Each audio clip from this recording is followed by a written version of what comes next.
screen is blank. Yeah. But just to turn it on, you hit this stop button at Okay, the bottom. all right. I can turn it on if you Yeah, want. you or can turn it on, and then I but just then- move through them here. Just with the. And where will I be standing?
Good morning. I'm Hale Esfandiari, and I run the Middle East program at the Woodrow Wilson International Center for Scholars. I would like to welcome you to today's meeting on humanitarian crisis impact of Syrian refugees in Lebanon. The Woodrow Wilson International Center for Scholars was established in 1968. It's a nonpartisan center which aims to unite the world of ideas with the world of policy by supporting preeminent scholarship and linking that scholarship to issues of concern to officials in Washington. Congress established the center as the official national memorial to President Wilson. The Middle East program began in 1998. In addition to spotlighting the day-to-day issues, it continues to concentrate on long-term regional developments and their impact on political and social structures, economic development, and relations with the United States and with in the region. Today's meeting is a joint effort between the Middle East program and the American Task Force for Lebanon.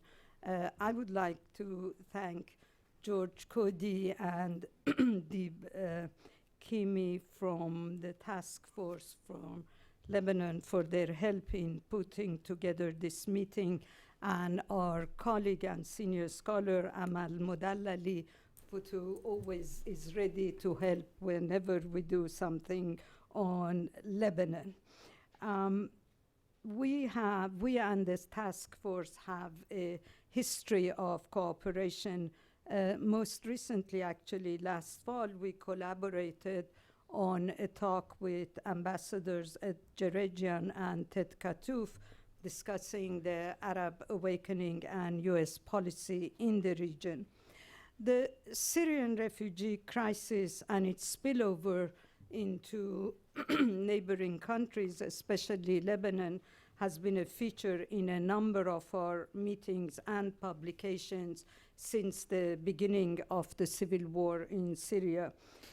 Former public policy scholar Rochelle Davis outlined the refugee crisis in great detail in the fourth issue of our Viewpoint series in June of 2012. Since then, the Middle East program has released 6 more publications in the Viewpoint series on Lebanon by former and current public policy scholars. We are very pleased to host today 4 outstanding experts. Assistant Secretary of State for Population, Refugees and Migration, Nancy Richard. Welcome. This is the first time you are at the Wilson Center. Right. Well, on this side. I've been out there in the audience. But yes, but I mean at this end. That's so right. We are looking forward to having you more, both here and there. Thank you.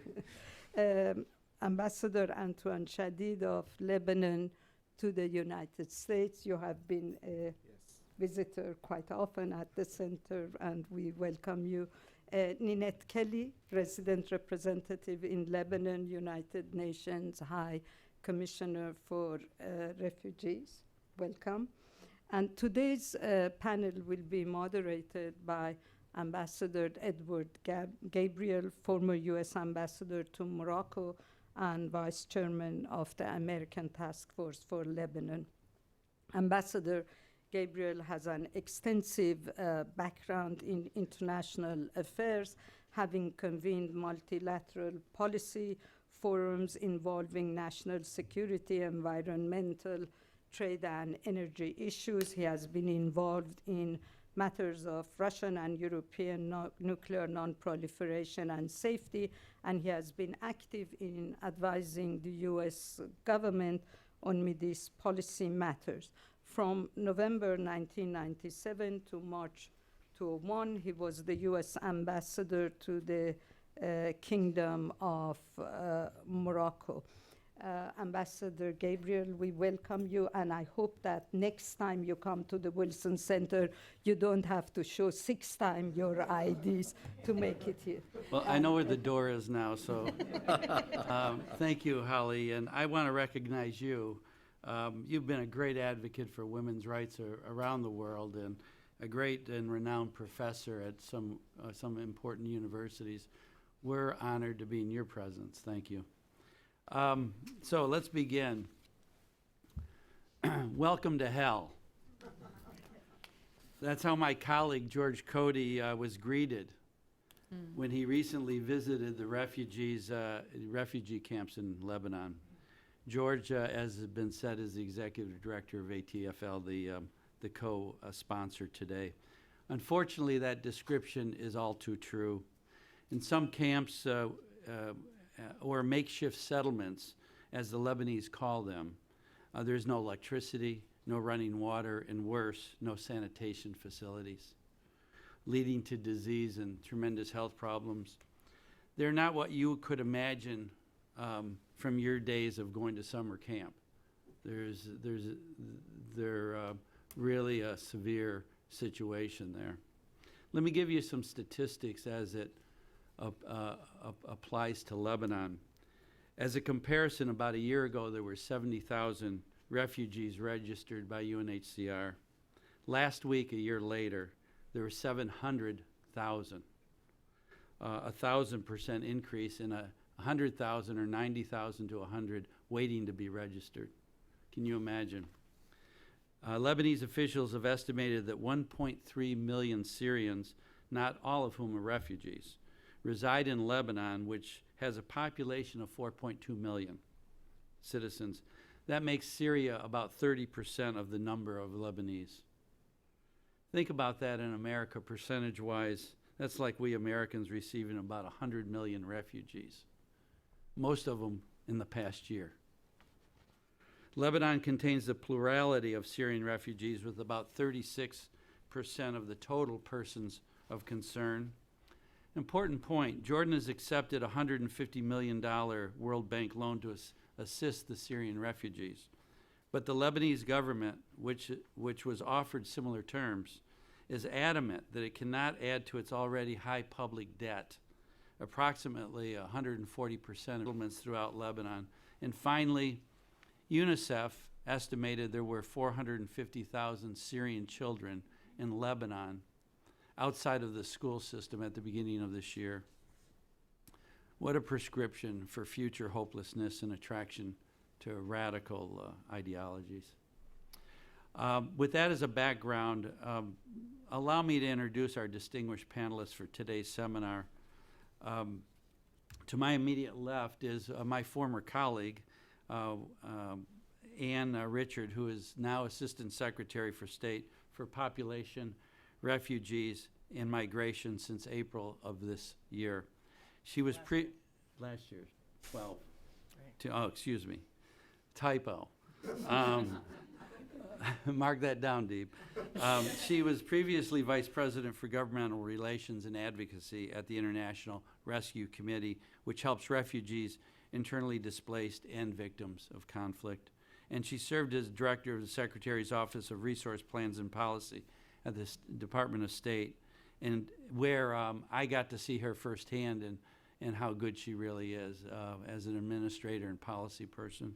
And she served as the Deputy Chief Financial Officer of the Peace Corps. To Ann's left is His Excellency Antoine Shadid, who arrived in Washington in July 2007 to assume his post as Lebanon's ambassador to the United States of America. Prior to this, he headed the Bureau of International Organizations, Conferences, and Cultural Relations at the Ministry of Foreign Affairs. From 98 to 2000, he served as ambassador to Greece. From 91 to 98, he was Consul General in New York. And from 84 to 86, he was Consul General in LA. I can say that Ambassador Shadid has traveled more throughout the United States than most Americans. To my right is Ninette Kelly, who's the regional representative of UNHCR in Lebanon since 2010. You got it. Okay. After having served with UNCHR in Geneva, she's previously was a member of the Canadian Immigration and Refugee Board and co-authored the book, The Making of a Mosaic, A History of Canadian Immigration Policy. As you can see, we're lucky to have three very distinguished people here, and we're going to ask Anne, Secretary Richard, to begin our panel discussion today. Thank you. Thank you very much, Ambassador. It's great to be reunited this morning. And thank you, Holly, for your comments. And thank you to the Wilson Center and the American Task Force for Lebanon for bringing this group together to draw attention to the critical humanitarian situation in Lebanon. I'm so pleased to participate in this important discussion alongside my fellow panelists. Nanette Kelly and I have met several times over the course of the crisis to discuss the humanitarian situation, the international response. And she's not just an expert in relief aid, she's an innovator in relief aid to a largely urban refugee population, and she's an influential thinker. The piece she wrote on the crisis for the New York Times has helped educate a lot of Americans about the crisis. And then, of course, the ambassador is an expert not just on Lebanon, but on the ways of Washington, D.C. and the U.S. government. So I've learned a lot from him about my own government. And so I'm delighted to be with both of them today. So before speaking about Lebanon, I'd like to just first say a word about Syria and about the unimaginable devastation taking place inside Syria. It's a terrible tragedy that is unfolding right next door from Lebanon. And from my visits to the region, I know that Damascus is a very short drive from Beirut. The conflict has killed over 100,000 women, children, and men. And how do people die? I mean, you can imagine that when there is a violent conflict raging, that people would get caught in the crossfire of battle as bullets whiz by. But there's also indiscriminate bombings, and this is really a horrible attack by the Assad regime on its own people. And then there are the deliberate acts of murder, executions, rape, torture of civilians by combatants on all sides, deliberate targeting of medical facilities, of diets, as aid convoys travel across Syria. First checkpoints by the regime and then checkpoints by opposition forces, and other obstacles to keep aid from reaching the people who are desperate for help. More than half of Syria's children no longer attend school, and this is why several UN leaders have come together to describe their fear that there will be a lost generation of Syrian children. Children that have witnessed horrors, been traumatized, displaced, and orphaned. 1/3 of the population is in need of humanitarian aid. So this very grim picture that I've just sketched out for you helps to explain why 5 million Syrians have been uprooted from their homes and forced to flee to safer areas inside their own country, many of them multiple times, fleeing the violence. This is also why over 2.2 million Syrians have made the difficult choice to leave behind everything and cross borders to seek safety in Lebanon, Jordan, Turkey, Iraq, and Egypt, and some further afield. For most refugees, return to Syria right now is not an option. It's becoming more difficult to envision that return over the short term. You know, a year ago summer, had the war come to a quick end in one way or another, I think the refugees would have gone home. But in the intervening period, there has been so much devastation inside Syria, you know, as homes have been destroyed, workplaces destroyed, like I said, hospitals destroyed. There's not a lot for people to go back to right now. And so their displacement cannot soon be over, even if there is some sort of decisive turn in the fighting. This means that the international community must find ways to help the Syrian people and the generous host communities, while the hard work of seeking a peaceful political solution to the crisis continues. And my colleagues will be able to tell you more about what is happening inside Lebanon. I have visited Beirut twice as part of 5 trips to the region in the last 1.5 years. I've met with senior Lebanese ministers, And I've also met with Lebanese leaders at the UN General Assembly in New York last year and this year, and at the Kuwait Pledging Conference last January. I've also met with Annette and other colleagues from UN agencies and non-governmental organizations. So I would like to quickly make 3 main points about U.S. government aid to Lebanon. The first is that the U.S. government recognizes that Lebanon is doing the right thing, but in doing so has taken on a very great task. There is no doubt that Lebanon bears the brunt of this burden, hosting over 800,000 refugees from Syria in over 1,400 communities. UN High Commissioner for Refugees Guterres has stated there is now not a single village or town in Lebanon that has not been affected by the presence of refugees from Syria. The numbers are overwhelming, but are even more striking when put into perspective. As the ambassador was saying, if the equivalent of this kind of an influx into the U.S. would be like twice the population of Canada moving south. Lebanon has paid a heavy price for its generosity. A recent World Bank study reported that since the beginning of the Syria crisis, an additional 170,000 Lebanese have been pushed into poverty. The government of Lebanon has opened up its hospitals and clinics to Syrian refugees in need of health care. Likewise, it has allowed refugee children to enroll in its already overcrowded schools. Most importantly, Lebanon has done what we've asked and kept its borders open to those fleeing the conflict in Syria. Lebanon's steadfast commitment to the international humanitarian principle of protection serves as an example to the region. Because the Lebanese have done so much, I firmly believe that the international community must be there to support Lebanon through this challenging time. So, my second point is that the U.S. government is committed to helping Lebanon. We have provided over $254 million in humanitarian assistance to organizations in Lebanon. This money is funneled through reputable and well-run multilateral aid organizations like UNHCR, and is going to relief efforts to deliver food, shelter, medical care, clean water, education, support, trauma counseling, and warm clothes and blankets.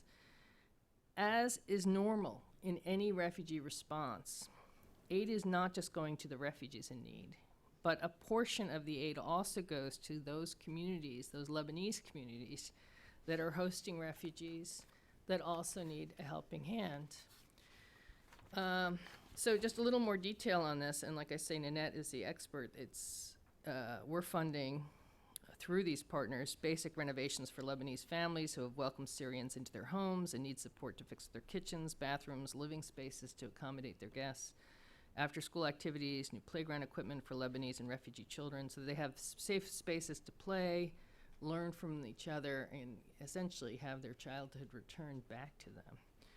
We also fund projects to improve water and sanitation in local communities so that everyone, Lebanese and refugees alike, can access clean water and live in a healthier environment. And U.S. support is training teachers, putting books and supplies in school, and expanding classrooms to support additional students. Another responsibility of the Bureau that I lead is to fund UNRWA, the UN Relief and Works Agency for Palestinian refugees in the Near East. And through UNRWA, we are also funding emergency relief supplies, education support, and medical care to 45,000 Palestinian refugees who had been living in Syria and now have been displaced and fled into Lebanon. Many of them are living in neighborhoods or camps that with other Palestinians and in very overcrowded conditions. Some of this short-term emergency humanitarian funding is from Population, Refugees, and Migration Bureau at the State Department, and some is from our colleagues at the U.S. Agency for International Development, and we work very closely together to coordinate. My third point, though, is that broader international support for Lebanon is critical, and that help must consist of both relief and development funding. The U.S. is not alone in its efforts to assist, of course, and we have seen unprecedented cooperation among humanitarian, economic, and development agencies in Lebanon already. Aid agencies must reach these urban refugees, and we've already discussed how they're embedded not in organized UN camps where they are easy to locate and assist, but they are instead living in towns and villages, and also anywhere they can, squalid vacant lots, abandoned buildings, shanty towns, places, with as the ambassador said, with no access to running water, electricity, schools, or health facilities. So Lebanon needs not just short-term humanitarian assistance, but it needs support for power, water, sanitation infrastructure, education and health systems, and its economy overall. And we need to help avoid embroiling Lebanon in a spiral of instability stemming from potential economic collapse or social tensions and strife. So this is why I am very happy that the government of Lebanon has worked with the World Bank and the United Nations to conduct a rapid needs assessment and to lay out a roadmap of interventions to guide the international community's response. At the September 25th International Support Group for Lebanon meeting in New York as part of the UN General Assembly, I was very pleased to be alongside Secretary Kerry when he demonstrated the United States' commitment to support Lebanon through this crisis. He noted the humanitarian aid to date, the $250 million plus that I've mentioned, but also announced an additional $30 million to directly respond to growing needs in Lebanon's communities as identified in the roadmap. So I strongly believe we must seize this moment of goodwill and collaboration to bring together all relevant actors, the government of Lebanon, community leaders, UN agencies, non-governmental organizations, the World Bank, international donors, to galvanize resources and implement a strategic response that will meet the short, medium, and long-term needs of the Lebanese people and the refugees they so generously hope. So this is going beyond my mandate, but I have been part of conversations through the national security staff to pull together all the parts of the U.S. government that need to be involved in this conversation. In January 2015, it's likely that Kuwait will again host a pledging conference to raise money to help Syrians. At this next conference, we must also help their hosts.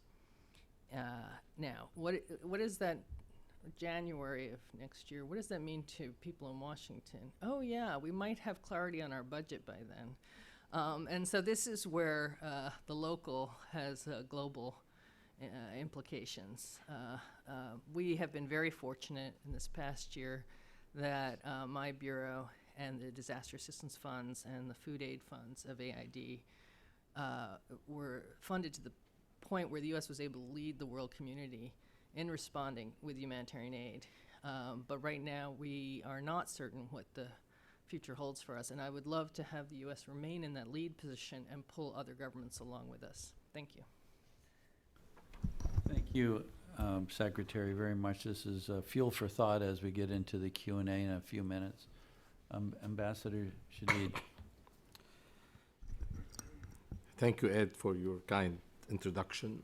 First, let me thank the Middle East Program at the prestigious Woodrow Wilson Center in the person of its director, Haleh Esfandari, and the American Task Force for Lebanon, represented here by our moderator, Ambassador Ed Gabriel, and George Cody and Deep Kiyami, for organizing this important conference. It is indeed an honor to share the stage with remarkable and knowledgeable officials like Assistant Secretary of State for Population, Refugees, and Migration, my good friend Ann Richard, who I wouldn't really advocate Lebanon as she just did right now. And I thank you for that. So you said it all, almost, and we are grateful. And of course, Ninette Kelly, the UNHCR representative in Lebanon, where unfortunately the action is. Ms. Kelly is a dynamic person leading the tireless efforts of UNHCR in Beirut to assist Lebanon in such difficult circumstances, and we thank you for that. The theme of our conference today is so expressive, self-explanatory by itself: humanitarian crisis, impact of Syrian refugees in Lebanon. My talk this morning, ladies and gentlemen, is a very painful cry on behalf of Lebanon and the Lebanese, to be heard in this international capital of Washington and by the international community. It is indeed a cry of pain. The refugees' numbers, the statistics, the amount of the valuable assistance doesn't matter that much anymore to us. What is important to Lebanon and to the Lebanese across the board is that the actual Syrian refugee crisis became so obviously an existentialist problem for Lebanon. And you would hear me during my presentation today repeat existentialist in many times. What matters, ladies and gentlemen, is how to stop this hemorrhage the Lebanese one, and obviously the Syrian one, which is causing the Lebanese hemorrhage. How to come to Lebanon's need to help her, coping with the huge impact of the Syrian and Palestinian Syrian refugees on the immediate and medium term is indeed very important. But over and above, we have to start improvising new realistic solutions to solve the Syrian refugee problem in Lebanon is indeed the most important issue to us. Ladies and gentlemen, Lebanon is in danger because of this problem. The number of Syrian refugees coming to Lebanon from Syria have reached unprecedented figures, and we are going, all of us, to repeat those figures. More than 800,000 registered refugees, plus the families of the 300,000 seasonal Syrian workers always present in Lebanon. Do you know that 8,000 Syrian babies were born in Lebanon since March 2011? Along with thousands of Palestinian refugees present in Lebanon, amounting to 25% of Lebanon's total population, thus exceeding by far its capacity and any other country's capacities for assimilation. One morning, the registered number of the refugees was 763,000. That same afternoon of that day, it went up to 769,000. We have illegal refugees who didn't register. The number goes to 1.3 million, which is around 30% of the Lebanese population, equivalent to having 25 million refugees entering Germany, or 93.5, or like the ambassador said, 100 million refugees entering the United States. The World Bank's impact assessment estimates the total economic loss to be around $7.5 billion for the period of 2012-2014, and this is a huge, huge amount for Lebanon. The price of shouldering the Syrian crisis is improving too much to bear. Despite all that, Lebanon has remained faithful to its international and human commitment not to close its border. We are not closing its border in the face of anyone seeking refuge from violence. Again, I repeat that this aggravating burden represents now a real existential crisis in view of the security and socio-economic repercussions of such a sudden overpopulation, so sudden overpopulation. The spillover areas, according to the World Bank recent report, are, and I will only talk about the titles. It affects our economy and trade and our public finances, the health, education, and social safety, increase in demand in all these areas, especially in education. It increased the already existent poverty, the labor market, which result in further unemployment. Our infrastructure is extremely suffering in water supply, electricity, sanitation, traffic road accidents, waste management. Furthermore, the Syrian conflict has challenged the already delicate social and intercommunal balance in Lebanon, and all of you know what it means to Lebanon. The state's budget is now in need of an exceptional financial shoring up process to cover these expenses, aside from the direct assistance coming into the refugees through the United Nations High Commission for Refugees and the specialized civil and international organizations. I would like to thank the American administration for its valuable assistance. The American assistance is the highest single one offered by any country, as it reached, like Assistant Secretary said, $254 million. I thank the administrations through Assistant Secretary Ann Richard, present here among us. The meeting of the host countries' representatives held in Geneva and the broader international conference, which took place on the 30th of September under the theme Solidarity and Burden Sharing with countries hosting Syrian refugees under the auspices of UNHCR, are but an introduction to widening the scope of participation and intensify the search for comprehensive solutions that would tackle this escalating crisis. I mentioned also, I would remiss if I had not mentioned, the meeting of the donors countries which took place at the World Bank on October 12th, which three of us participated in. These important conferences followed the successful meeting of the International Support Group for Lebanon in New York at the UN headquarters, which was presided by Secretary General Ban Ki-moon and the President of Lebanon, General Michel Steinman, and was very highly attended by the P5, the European Union, the Arab League, the World Bank, UNHCR, and other agencies and UN agencies. The American administration was represented, as Assistant Secretary said, at a very high level by Secretary of State John Kerry. The Lebanese, my dear friends, need the care and support of brotherly and friendly countries in order to face the negative repercussions of this external conflict, which is not of their own making for a change once. It's not of our own making. It's not of our doing so, but which threaten their security and stability and prejudice their socioeconomic situation. Not only do they look up to that assistance out of brotherly and friendly solidarity, but also based on the common responsibility of the international community as a whole regarding the problems which pose a threat to regional and global security in general. It's not only our responsibility. It is an international responsibility that could threaten not only Lebanon, but the whole area. As you know, Lebanon, the least I can say, is a country within a delicate geographical area, just the toughest neighborhood, with limited resources and capabilities and sensitive balances, as it is not possible to impose on nations and individuals the impossible and what they are not able to do.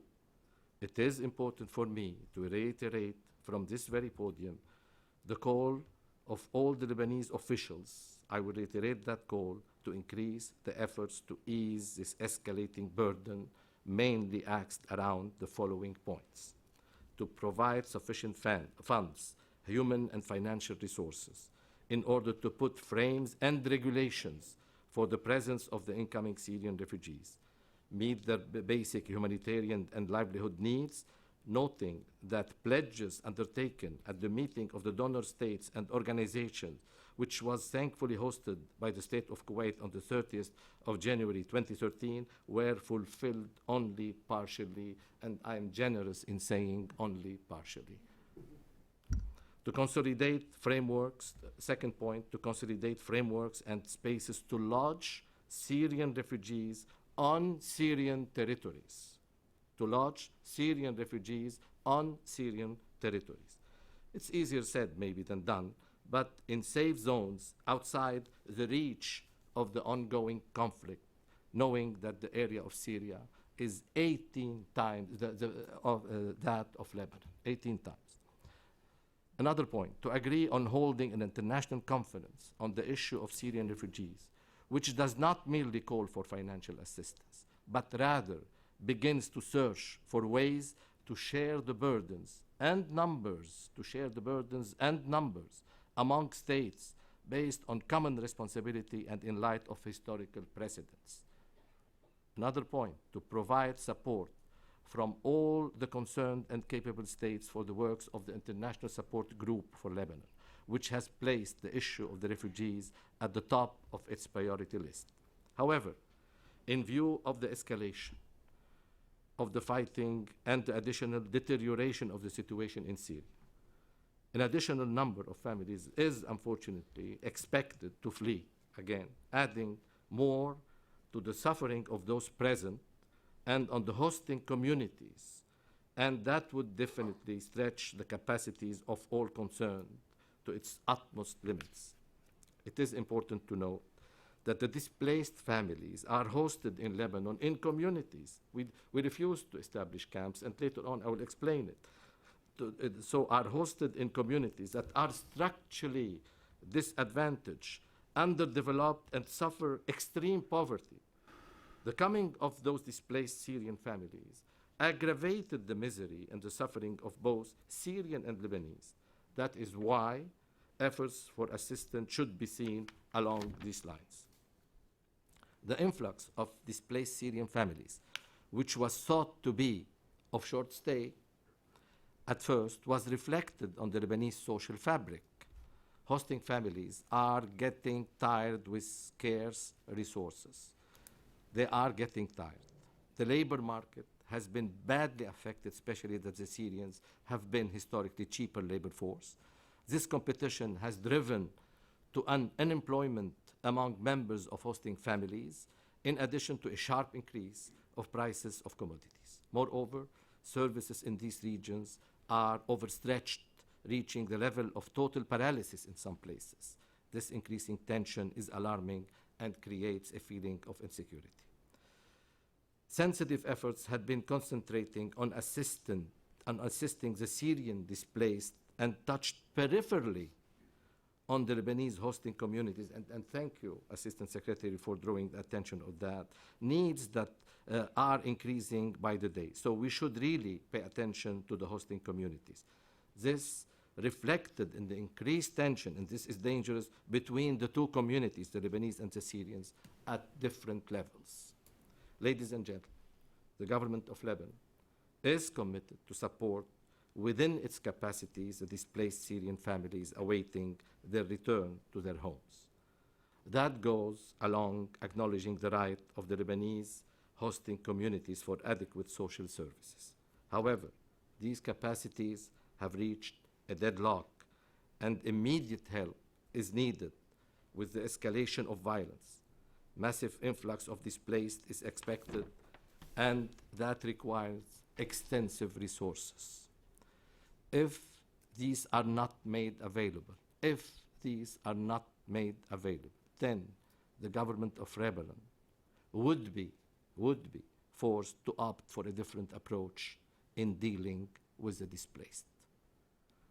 All these measures seem pressing and urgent, pending the desired political solution for Syria, which hopefully will be provided by the Geneva II conference, to which Lebanon, when invited, would consider seriously attending. A political solution that is likely and hopefully ensure for these refugees a dignified and safe return to their country. Thank you very much. Thank you, Ambassador, and thank you for underscoring the existential nature of this problem for your government and the people and the citizens of Lebanon. Our final panelist is Ninette Kelly of UNHCR. Ninette. Thank you very much. I'm going to take you through some photos of what we're experiencing in Lebanon, and I'm hoping that you go away with three main points to consider. The first is the great and growing need there and the very tragic consequences that occur when those needs aren't met. The second is the enormous contribution of the government of Lebanon, the people of Lebanon. I say everywhere I go, I don't know a country, certainly not in my living life, that's done as much proportion to its size as Lebanon. And I think it's a message that hasn't been fully received by the international community. And thirdly is the real need for increased contributions to this response and to help Lebanon. Anne mentioned the great contribution of the United States of America. Indeed, it sets an example for everyone else. What she didn't mention is that the American contribution represents half of the monies already received for Lebanon in its entirety, of the whole international response, of which we're now just 30% funded, just over 30% funded. So this is an incredible contribution, and we really hope that other countries will come forward and do the same, and of course, as well, hope that the American contribution doesn't stop, because it has quite literally saved tens and tens of thousands of lives. But if we move on, here's what Lebanon looks like, and it's kind of hard for you to see, I'm sure. What I wanted to show you is that the areas of greatest concentrations of the refugees, which is really here in the eastern part of the country and up through the north. The dark red represents the areas of greatest concentrations. Having said that, refugees are spread, as the ambassador was saying earlier, over 1,400 locations. So they're quite literally throughout the entire country. This map shows you where they've come from. And the majority of refugees have come from areas around Damascus, Homs, Idlib, and Aleppo. That's from which were the greatest concentrations in Lebanon. Refugee arrivals, the places from which they're coming, generally pattern the places of intense conflict. So when there is a lot of disturbances in Syria, our refugee numbers tend to reflect. They come from those areas. This slide tells you where we were in June 2012. That was 25,000 refugees, and already that was a lot to handle for Lebanon. You can see most of them came in the north, and a good proportion of those refugees were hosted by Lebanese families. They continue to be. They continue to be hosted in homes with people, some of whom never met them before. And that hospitality has not stopped, even though the crisis has continued. This is where we were in December 2012. Just over 175,000 registered refugees, and you can see that their geographic spread has moved further south. And here's where we are today. 801,000, 802,000, most of whom have been registered. There's around 93,000 awaiting registration. We register between 11,000 and 15,000 people every week, which is a staggering number of people. And you can see what Lebanon's looking like. People often ask me, well, probably not you, because many of you know Lebanon, what's the white areas? It's usually the mountainous areas where people can't live. But other than that, there are many Lebanese villages where there are more Syrians than Lebanese. And we expect by December, given the pace of our arrivals, that we will be up to 1 million Syrian refugees, and this is what the country will look like. Now to put it in perspective, the blue is Lebanon, the red is Maryland. That's how big Lebanon is. So they have 4.4 million people, now 800,000 Syrian refugees, 280,000 Palestinian refugees prior to the conflict, added to that another 49,000 Palestinians who've come from Syria. That's a little country. If you look at it in the state of the United States, there you go. I think this is a very telling display of what kind of pressure Lebanon is under. And I ask you, if your neighborhood, if your state had received 1 million refugees in 18 months, what would be your reaction? And then I ask you to think about, have you heard about what the Lebanese reaction is? Probably not, because it's been genuinely one of welcome and accommodation. And Ambassador Shadid is right. It is that welcome is starting to wear thin. But here's the story. The story is that that tiny country has taken in that many refugees without many people really understanding or knowing about it. And I think that's a shame. This is a picture of refugees, how they arrive. They arrive at the back of trucks, they arrive in taxis, they arrive in buses, and they've been admitted into Lebanon. They often come with just the clothes on their back. Many refugees have been displaced more than once in Syria. They don't want to leave home. But what prompts them universally is their neighborhood was bombed, their house was bombed, they go to another village, and that village comes under attack. And it's really a last-ditch effort to leave their country and come to Lebanon. It's not an easy choice. Many come with wounds. This woman had 5 children. Her husband was killed when their house was bombed, and she had shrapnel wounds all over her body. And one of her little daughters, a 3-year-old, lost her thumb.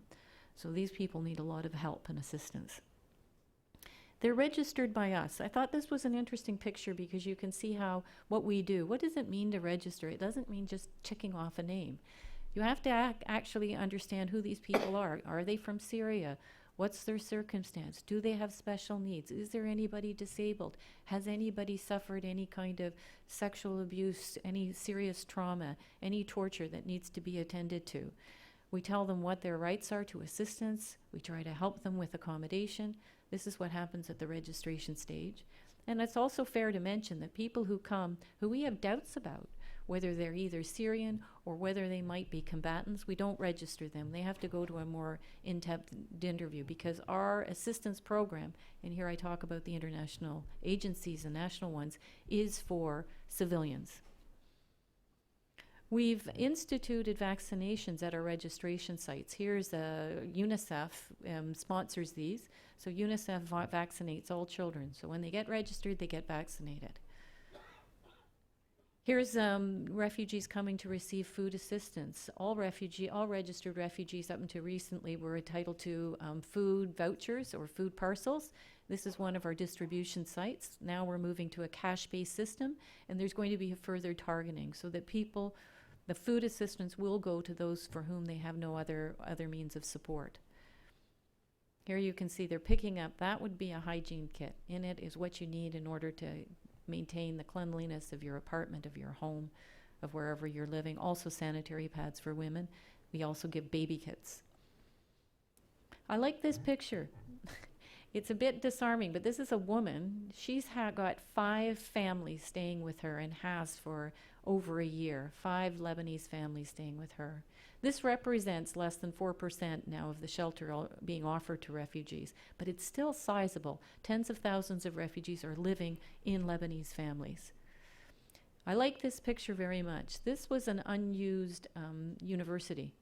And you can see the top 2 floors. Those were areas, that's what it looked like before we started to do a shelter intervention, because hundreds and hundreds of families were living in that unfinished building. You can see it had no walls. There's massive number of children. It had no walls, it had no bathrooms, no running water. Now that's home to almost 1,000 refugees, and it looks pretty nasty. It's not a place where I would like to live, or I think where you would like to live, but at least it's got now water and sanitation facilities, and it's sealed off against the elements for winter. These corridors to the right are where they house families. So one family would be in a room which would be a quarter of the size of this room, and a family could be a family of up to 8. This is the unfinished tented settlements now that represent 14% of the refugees live in these kinds of accommodation. To say 14% also kind of hides something, because many others are living in garages, animal sheds, unfinished buildings that are also very, very bleak. But this is an example. Think now what this will look like during the rain or during the snow. And what we've tried to do is to try to make shelter interventions where we can seal off these makeshift tents and provide adequate sanitation facilities, so that people are safe and warm throughout the winter months. Here's an example of some renovations to the shelters which we have done to seal them off. But this is a relatively small site. But it's peppered throughout Lebanon. There would be over 450 sites throughout the country, and growing.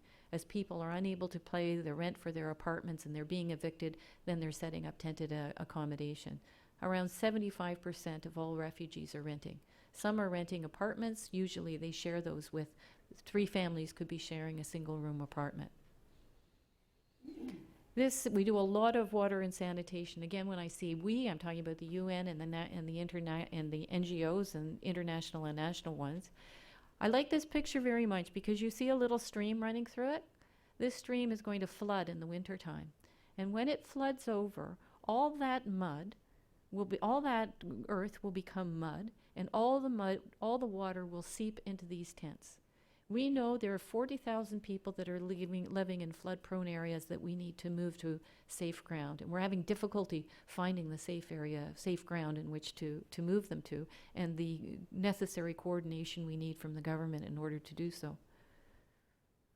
This is an incredibly accurate and sad picture.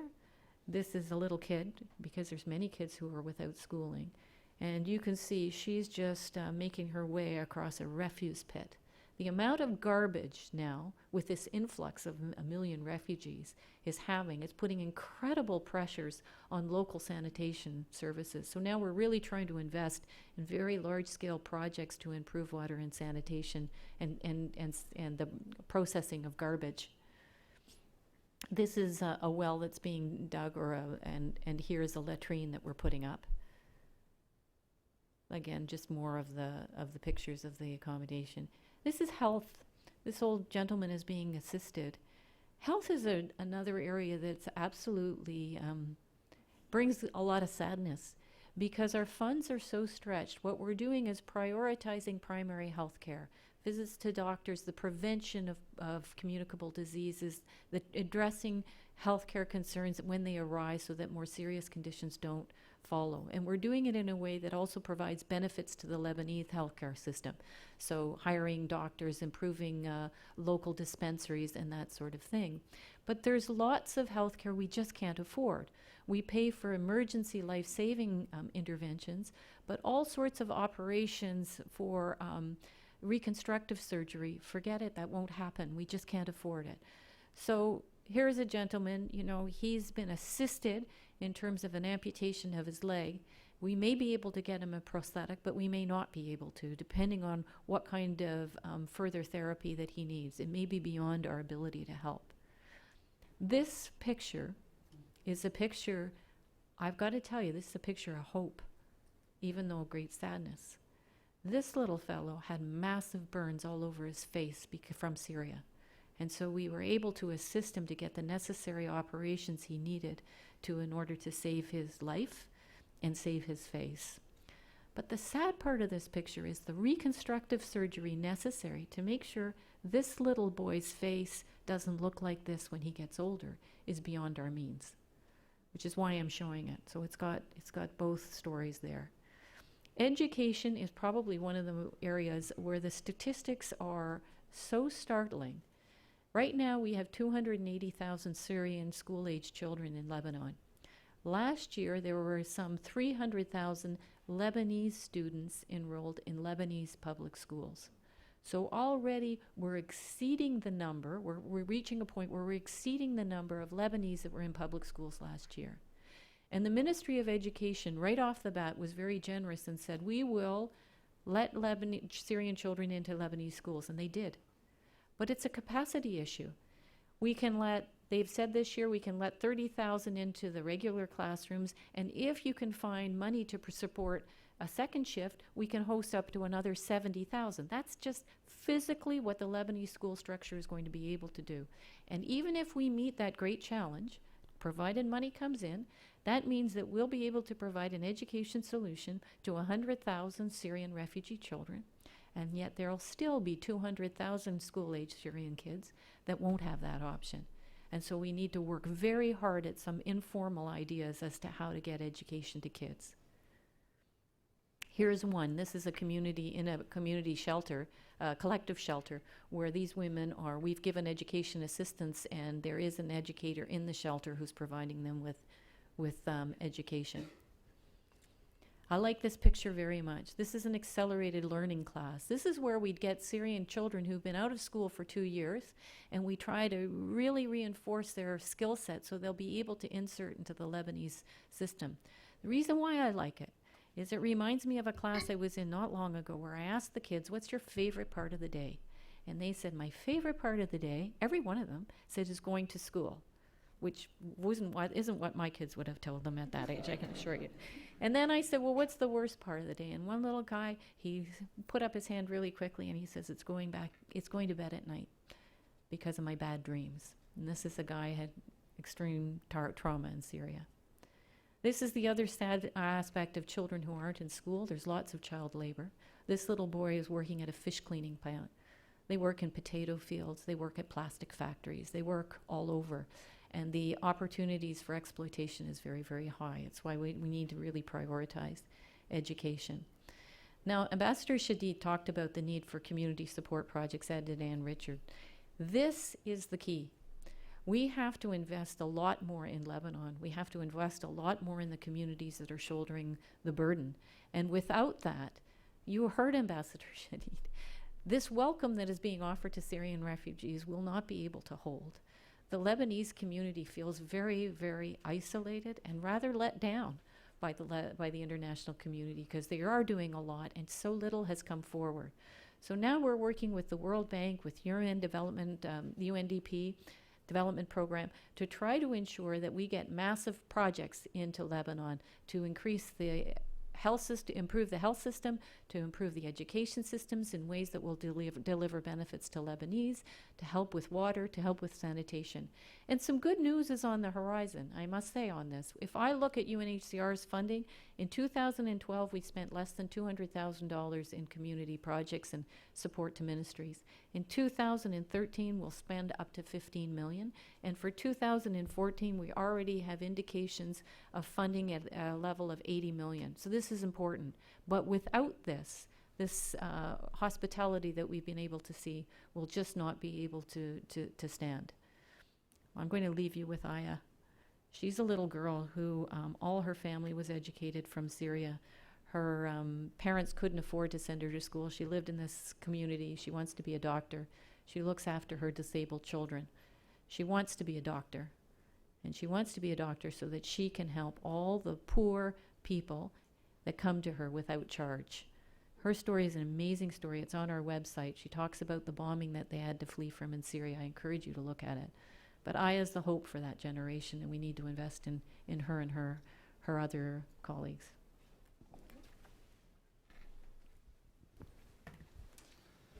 Thank you, Ninette. Wow, what a way to summarize the panelists' views. Thank you very much. We're going to open up now for some Q&A. I would ask you to wait for the microphone, raise your hand. We'll get you a microphone. If you could mention your name and your affiliation, and please put your question in the form of a question. And if you could be concise with that question, we would really appreciate it. I'm going to just ask the first question, and then I'll hopefully have the chance to hear from you all. You know, just listening to each of you talk about the various things that are going on and the great contribution the United States has made, and perhaps the lack of other countries in stepping up to the plate. I would like to ask each of you, what is the one single or two or three single things, policy initiatives, that you would like to see happen in the next 12 months that would really help this terrible situation? Either U.S. policy initiative or U.S.-led policy initiative. I'd like to ask each of you if you could just isolate one or two things that are most important that you would like to see achieved. Start with the ambassador. We would like to see the political solution coming to Syria, whether it is a U.S. policy or international policy, a U.S.-Russian communication to lead that, because, as I said, we have to stop this hemorrhage, which is affecting my country. So that's the first political initiative that we would like to see and to happen. The second one, pertaining to our subject today, which is the refugees, is for the international community to continue, as Ninette said, and of course as Anne said, to continue helping. Otherwise, this hospitality has to come to an end. So to come to an end, not because we do not want to receive those people, and it was so touching, Ninette, what you just showed us now. But it is because we cannot anymore. That is a question of capacity. It's not a question of policy, or it's not a question of whatever. So that's the two things that we would like, of course, any policy to be built and to, yeah. Ambassador, who can continue helping? I mean, the U.S. is giving half the aid, it sounds like. The U.S. is doing great, and we encourage them to continue doing that. And actually, after this, our conference today, we are going, Ninette and myself, to Capitol Hill to also to meet with some important Congress people to convince them to continue the aid. To continue the American aid. But the international community, all the international community, I don't want to go into details and point fingers to countries that didn't honor their pledges so far. You would, but no, I will not. I will not, but of course, all the neighboring countries, all the regional countries, all the international countries, they should really honor their pledges. Thank you, Thank you. Ambassador. Secretary? Yeah, I think at the start I should also echo the need for some sort of political settlement of the conflict inside Syria would be potentially the fastest route to peace. But I'm well aware of how hard that is, and I'm very supportive of my secretary who's trying to accomplish that. From the humanitarian perspective, there are some things that could make a difference, and one of it is better access to people in need inside Syria. The other piece is more support to these host countries, neighboring countries. So in terms of better access, there was this recent presidential statement coming out of the UN Security Council that is less than a resolution that has been voted on, but the strongest statement so far that they have all agreed to in terms of what's needed to be done to get aid to people, to stop targeting medical facilities, to allow convoys through, to stop harassing aid agencies. And so that document is a very important roadmap for what needs to be done, and it's not yet being implemented. So that's where some of the work has to come from. In terms of providing aid, we would like to see more donors come to the table. And the donors to date have been the traditional aid donors who year in and year out, no matter what the crisis, do a lot. So in addition to the United States, it's Canada, Western Europe, Japan, Korea, Australia, New Zealand. And so what we would like to see is more from the Gulf states and more from perhaps some of the other P5 members, China, Russia.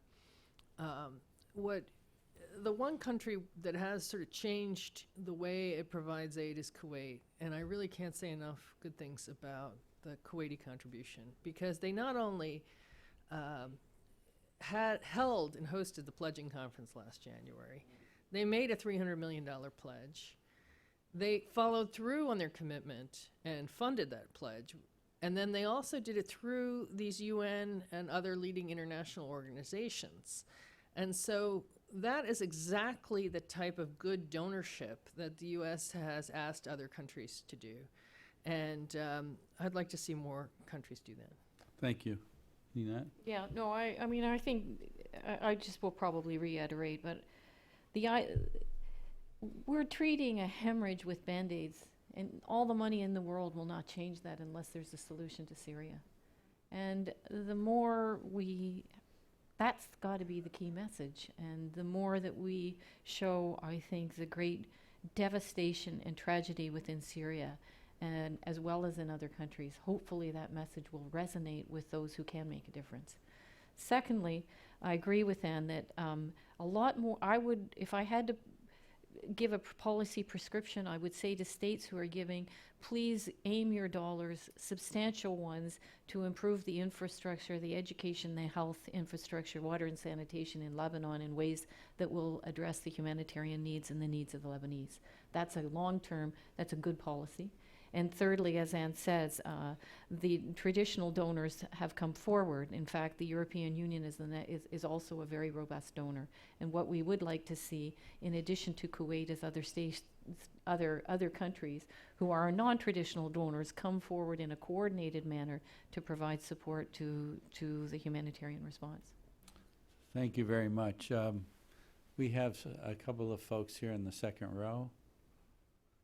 Please, your name, your affiliation, and make sure it's a question. Hi, Christy Delafield with the Syrian Opposition Coalition. I'm the liaison for humanitarian assistance.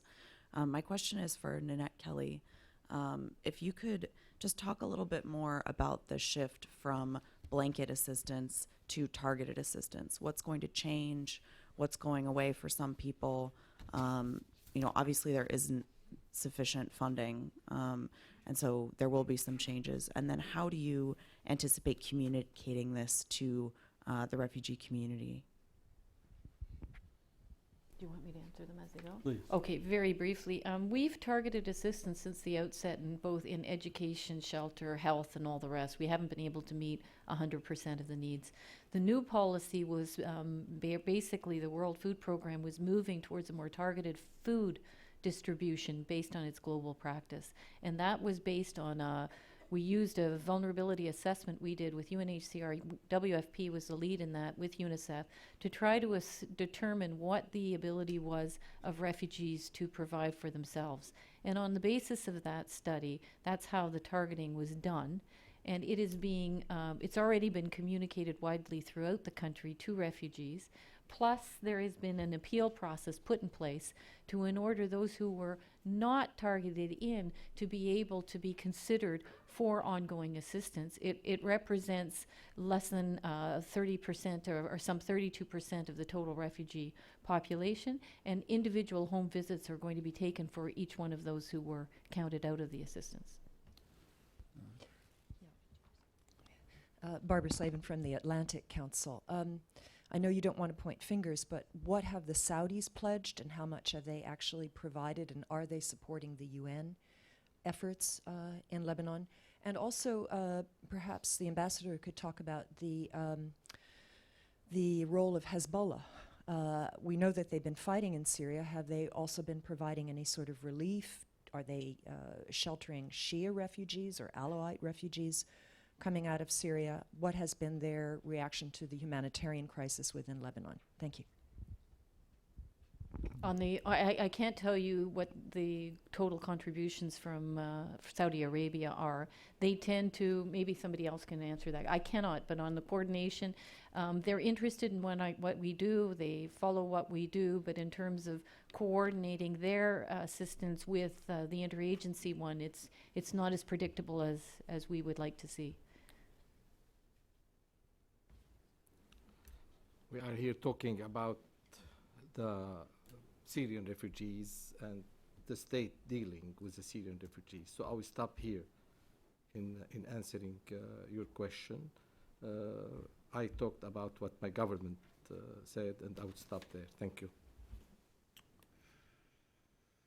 I get to you. Chris Straub from the Amar Foundation. Question for Ms. Kelly. Are Syrian professionals, especially physicians and teachers, part of the refugee flow that you register? And if so, how are they helping their fellow Syrians in these, especially augmenting the primary health care and the education crisis? It's a great question. Yes, there are lots of Syrian professionals as refugees, and we're now, for the whole focus of 214, we'll be trying to work within refugee communities to get those skill sets more to the fore to help them be able to address the needs of their own communities.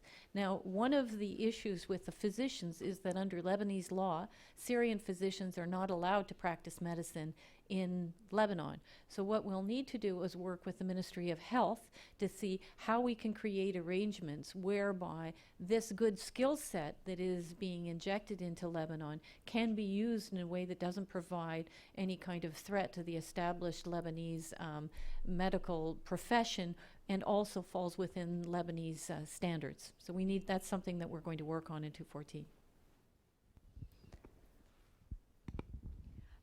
My name is Amal Mudallali. I'm with the Wilson Center here, but I'm also with Mr. Hariri. I have a question for Ms. Kelly. It's related to Barbara's question. Could you please tell us about the refugees in the South? What's their situation in the South?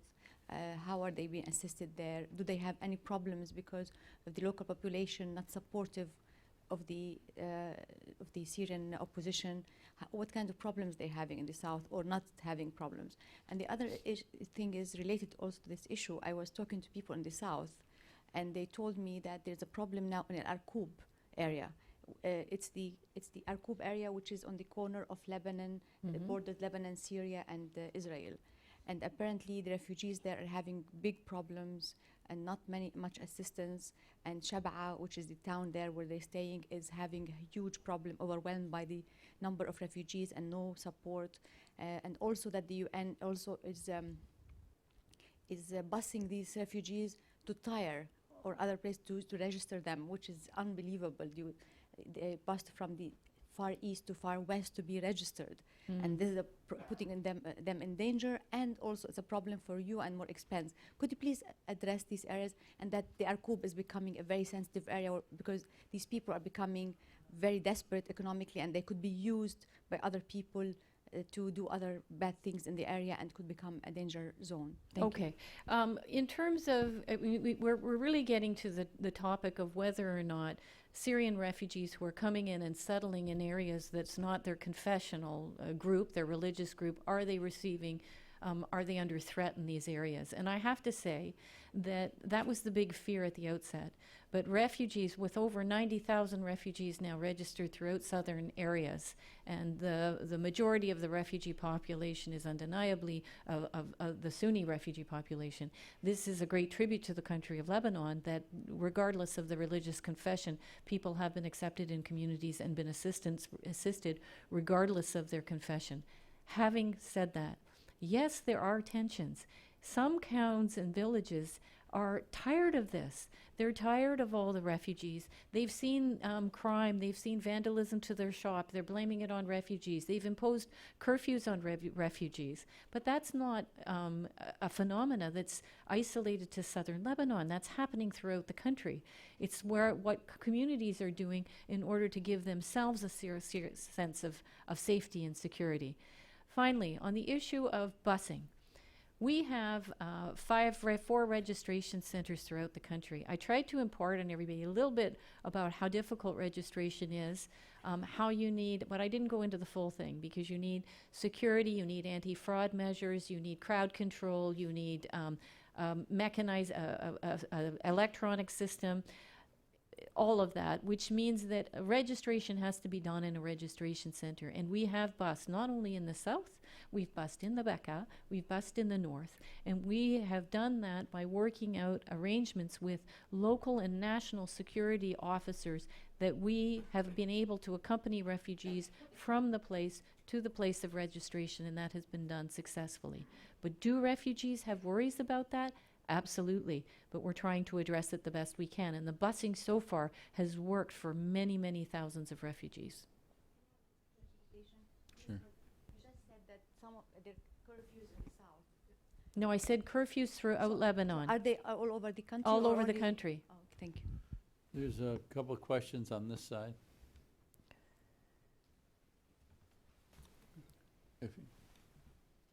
My name is Sahar Chaudhry. I'm with the U.S. Commission on International Religious Freedom. My question is for Secretary Richard. You've noted that many Syrians wanted to go back to Syria originally, but now there's not much to go back to.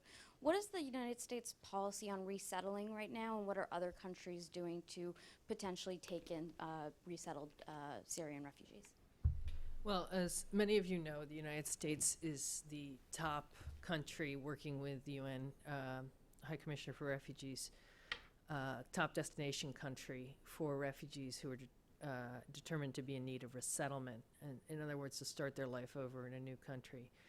And last year, last fiscal year, we aimed to bring in about 70,000 refugees from all over the world to the U.S., and we succeeded in bringing 99.9% of them. So it was quite an accomplishment, and sort of the best result of the last years.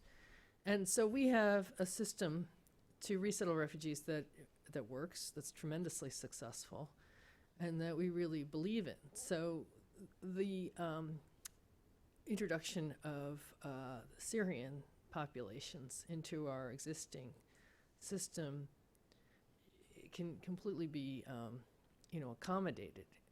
But the thing is, we're not going to bring 2 million people to the U.S. We're going to bring, as we do globally, a fraction of the refugees. I mean, our hope is still that Syrian refugees will eventually be able to go home. That will require a lot of reconstruction of their country and peace in order to carry that out. But for Americans, it's less controversial, the idea that some of the most vulnerable people, some of the ones who have been deeply traumatized and have special medical needs or special needs and may never, ever go home, perhaps the answer for them, the solution for them, is to start their life over in the U.S. So what we're looking at in the year ahead is potentially bringing some refugees.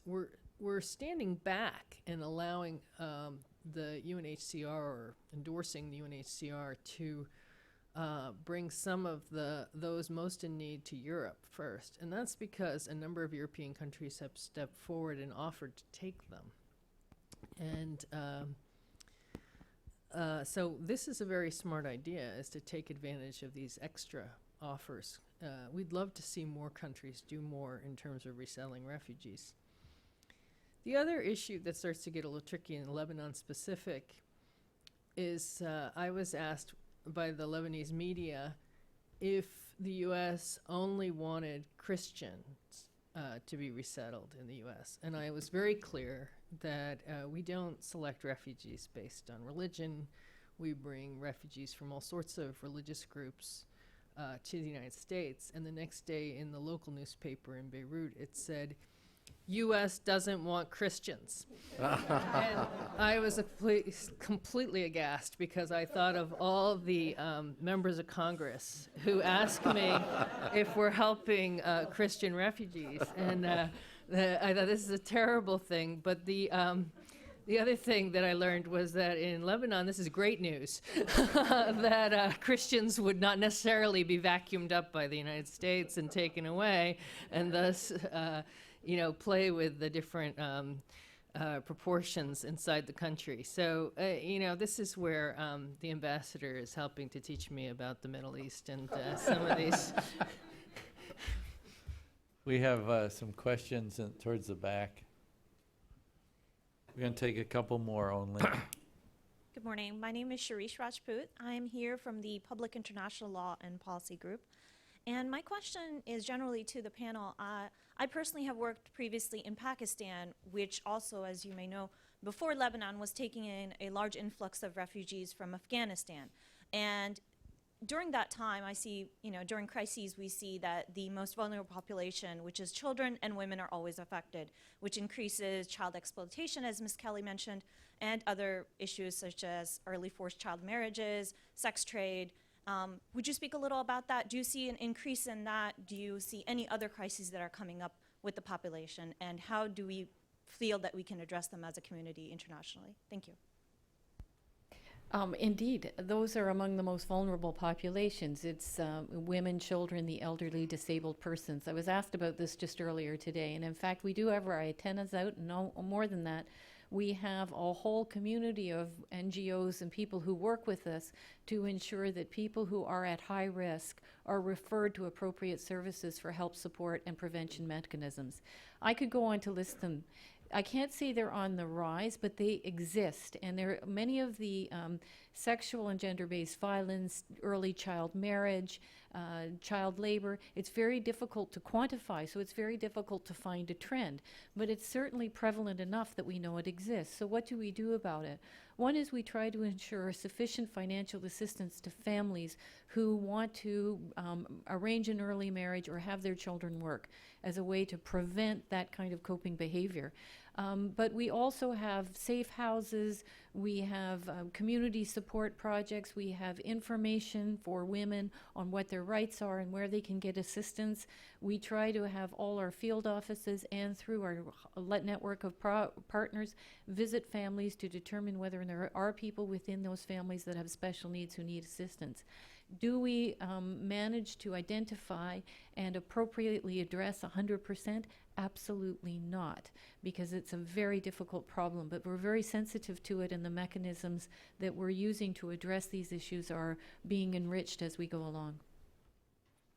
This person in the second row, I think, has been trying to get recognized. We'll take two more questions, this one and one final. Thank you. As I Dave Rabinowitz, I'm retired. As I understand it, refugees are people who are temporarily displaced until situation changes so they can return to where they came from.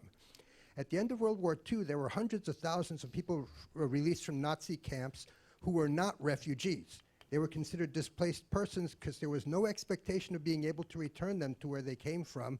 Conditions had changed too much in the less than 5 years that they'd been gone. Now, in Lebanon, there are camps that have been around 65 years. There are people there waiting to return someplace they've never been, and in fact, in most cases, their parents have never been. Is it perhaps time to shut down those camps, let those people get on with their lives, and reallocate the resources to current refugees? You want to take, which one of Ian, you two want to I take think the that question? secretary, this is a big question for the United States government to handle. Well, first off, the definition ahead. of refugees is that people have crossed a border, and they've done it for one of several reasons, including they're fleeing persecution or the threat of death because of race, religion, political belief, national origin. So the definition of internally displaced persons is they're within their own home country, and then they have fled from one place to another, but the responsibility for them really belongs to in the modern era, belongs to their own governments, which is why in Syria, the IDPs are, under the international understanding, should look to their own government for help, and they're not getting that.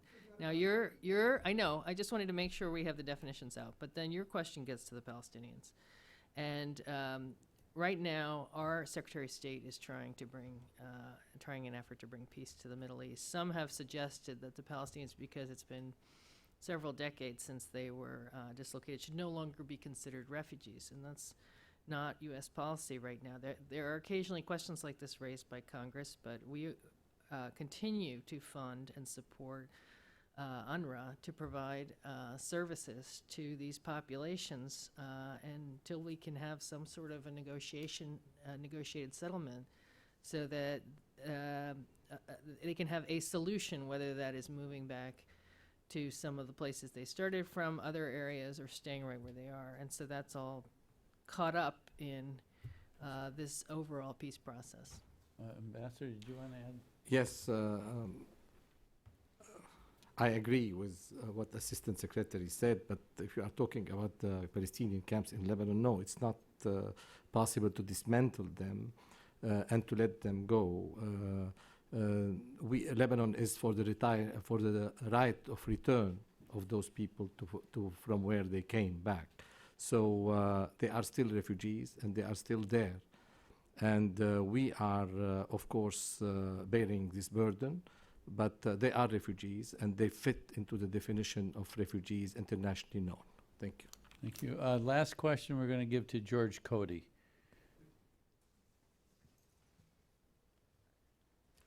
Thank you, George Cody. I apologize to everyone else with their hand up. Executive Director, American Task Force for Lebanon. The question is to any of the panelists. I don't want to be specific. First of all, thank you very much for a superb and lucid presentation. I have a two-part question. One, I met with a prominent parliamentarian in Lebanon in April after visiting 2 refugee camps, and this individual said, if the war was to end today or tomorrow or whenever, that 20 to 25% of the 25% of the refugees would remain in Lebanon. I'd like to have you respond what your comment would be on that, and what effect it would have on the population in the country. And the second question is more of a specific question, picking up on what all of you have said. There are a lot of NGOs, including ourselves, and we've been involved in this issue, the American Task Force for Lebanon, but also present here. What do you suggest that we can do specifically, with specific recommendations or suggestions to be helpful, to be supportive, and to follow up on some of the comments and policy initiatives that all of you have suggested today, so that we are, in fact, a supportive actor in the whole process? George, thank you. And our time has run out, so I'm going to ask you to keep that in consideration as we go overtime. Start with the ambassador. Yeah, of course. First, when you said about the 25% remaining in Lebanon, in the best scenario, or the worst scenario, I would put it. I think that we should really think, and the international community should really think about the relocation of the Syrian refugees in Syria itself. And we are talking after and when we reach a political solution. But this idea should be present on every state in the international community to consider it. That could be solved this way. It's not fair for Lebanon or any of the neighboring countries, but I'm speaking of my own country, to remain in Lebanon despite the impossible situation for those refugees to come back to Lebanon. So we should think about that. But if you ask about the effect, it is, we all talked about it. It's a disaster, George. If not only 25%, even 10% remain wherever they are and remain in Lebanon itself, we cannot bear that. So we are all on the same boat, waiting for a political solution that hopefully will come, and then they will go back. As for what could you do here, I think that we should, with the administration and Congress, continue to push all the way to keep the aid flowing to the international organizations to help us bear this situation, and do it the right way, lobbying for it, as we will be doing in a couple of hours, and just with the administration. So that's what we could do. I think one thing that we didn't get a chance to mention is that it would be nice to see more support from the American public through private giving to provide aid. And so we talked a lot about U.S. government official funding, funds from other governments and countries. It would be wonderful if churches, houses of worship, university students, local charities started a campaign to raise more money to help the refugees. That would be fantastic. Good idea. On the politician who said the 25%, I've heard those statistics battered around. I don't know where they come from, but I'll tell you, I think they come from two places. One is I haven't met a Lebanese person who didn't love Lebanon and really think that Lebanon was the most beautiful, wonderful country in the world. It's a great sense of pride for Lebanese. If I had a penny for every Lebanese person who said to me that Lebanon is the Switzerland of the Middle East, I would not be sitting here right now. I'd be a rich lady in the Caribbean, in any event. So I think there's part of that. They just can't imagine that once you're in Lebanon, you'd ever want to leave. But the Syrians themselves, they want to leave. They want to go home. The question is, and what Anne alluded to, is what will they have to go home to? And that will require massive reconstruction, to which agencies, development agencies, World Bank are already putting their mind to. This is not something we sit around and wait for the peace flag to happen. It's something that you have to mobilize for well in advance, and that's going on. In terms of support, yes, private giving. We have a website, un.refugees.org, for example, right? unrefugees.org, sorry, I was told. There's important areas that you can see great stories, you can see great activities, interagency work that's being done. That's one area one window into it. But also, I think from the organization's perspective, yes, lobbying politicians is really very, very important. Secondly, coordinating with others. There is a tendency, we're all so stretched, and I tell you this as a person who works on the ground, none of us have enough money. None of us, everybody gets frustrated and blames the other organization for failing to do this or failing to do that. And we have to come together as a group, because it's only in solidarity that we'll be able to achieve results. So really, coordination and cooperation is another big important message that we need to do from the UN perspective, but with the NGOs as well, and as between the NGO community. And on that note, I'd like to thank the panelists for such a remarkable hour-and-a-half session. Thank you so much. And also to Hallie, who sponsored this event in the Wilson Center. Thank you very much. And do you want to say any concluding remarks? Thank you very much. Thank you. It was freezing here. Yes, don't you think so? This was such a pleasure seeing you. Oh, yeah. What a nice